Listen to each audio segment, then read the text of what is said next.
misterio de la catalepsia.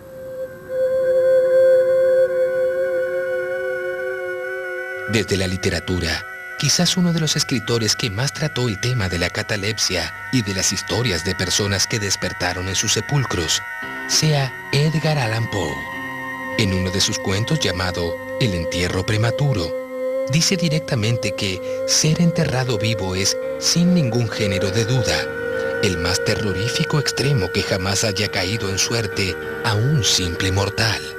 Luego explica que cuando ocurre un ataque de catalepsia, a veces el paciente se queda un solo día o incluso un periodo más breve en una especie de exagerado letargo.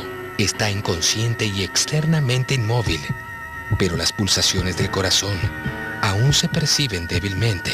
Quedan unos indicios de calor, una leve coloración persiste en el centro de las mejillas y al aplicar un espejo a los labios, podemos detectar una torpe, desigual y vacilante actividad de los pulmones.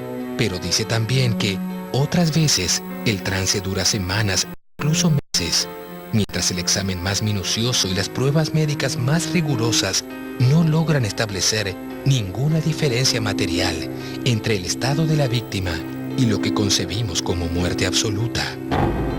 El mismo protagonista del cuento dice ser un hombre atormentado por el tema.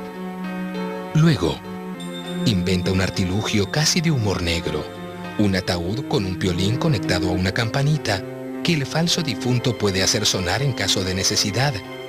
Algo que, aunque parezca increíble, efectivamente fue patentado durante el siglo XIX. A tal punto llegó entonces la obsesión. Vuelvo de repente al siglo XXI. Ahora estoy en el barrio de Núñez, en el extremo norte de Buenos Aires. En donde la ciudad casi termina, hay una manzana de forma muy extraña y de dimensiones muy reducidas. Los vecinos del lugar la llaman El Cajón, sinónimo que en la Argentina quiere decir el féretro, porque allí funcionó un restaurante con ese nombre y porque en definitiva la forma de la manzana recuerda un ataúd. Fuimos a comer una vez con unos amigos a un restaurante.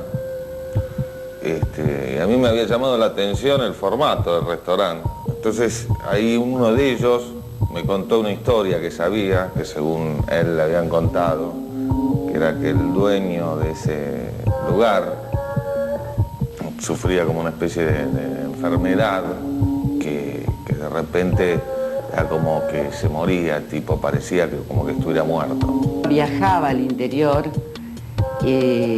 normalmente, creo que por razones de trabajo, y en un pueblo, que no recuerdo cuál es,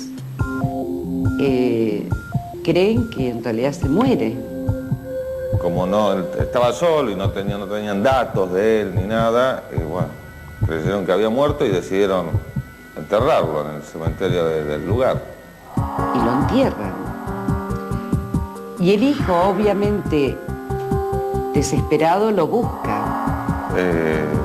Dio con el hotel, averiguó qué había pasado, le dijeron que el padre había muerto y como él sabía de la enfermedad que tenía, va y pide a las autoridades del cementerio que abran el cajón y se dan cuenta que todavía el papá vivía. Y el padre estaba vivo. En función de eso, puso el restaurante con ese nombre. Claro que no todos tuvieron la suerte del dueño del Cajón. Por lo menos, no es lo que se dice sobre la forma en que murió un actor y animador argentino de televisión en los años 60. Se llamaba Héctor Coire.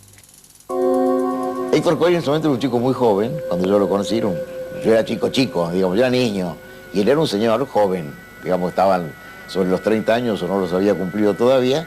Fue un conductor de un programa de muchísimo éxito y ganó mucho dinero y se instaló en un medio que para él era casi desconocido porque no se vivía en su casa era una casa de teatro y de cine.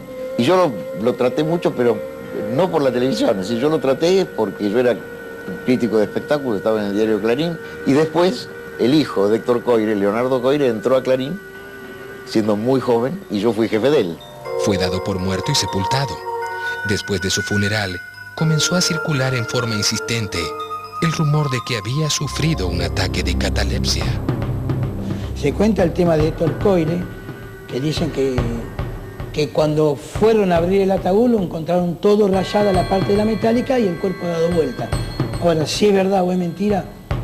De Coire se dice que ocurrió eso, que no fue certificada la muerte, fue certificada erróneamente y que en realidad fue metido en un féretro, en un ataúd, y que después, en una exhumación que se hizo, detalles que yo no conozco, ¿por qué? Porque un empleado del cementerio escuchó, el sereno escuchó, como yo también escuché un montón de veces pasar por la puerta de la bóveda y sentir como cruje el cajón, pero es la madera. Es la madera la que va crujiendo, no es que el muerto está haciendo ruido. Y encontraron el cajón tirado en el piso.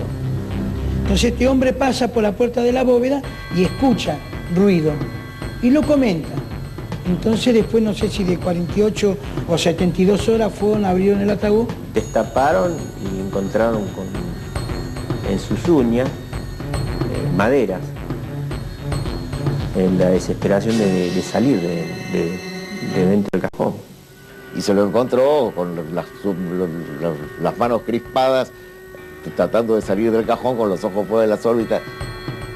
Que era que estaba vivo, que había muerto, ¿no? En ese momento. Que había sido tapado vivo. Y encontraron que el cuerpo estaba boca abajo. Eso fue lo que me contaron a mí, yo no lo he vivido para nada. A media voz, se dijo que la familia hubiera deseado nunca haber abierto el féretro. Yo el tema no podía tocarlo con su hijo, porque vos te podés imaginar que recibir a trabajar con vos al hijo de Héctor Coire, y che, tu papá fue enterrado vivo, es medio pesado. Ahora este muchacho, que ahora ya es un hombre grande, Leonardo, negó siempre el tema. Dijo que no había sido así. Y eso fue una cosa del periodismo amarillo, que en realidad a él como hijo un episodio de esa naturaleza obviamente no podía ignorarlo y que nunca sucedió. No es el único final trágico de una falsa muerte. En Chile me contaron una conocidísima historia que tiene como protagonista a una mujer que murió 5 veces. Pero para su desgracia, el día de la muerte verdadera, ya nadie le creyó.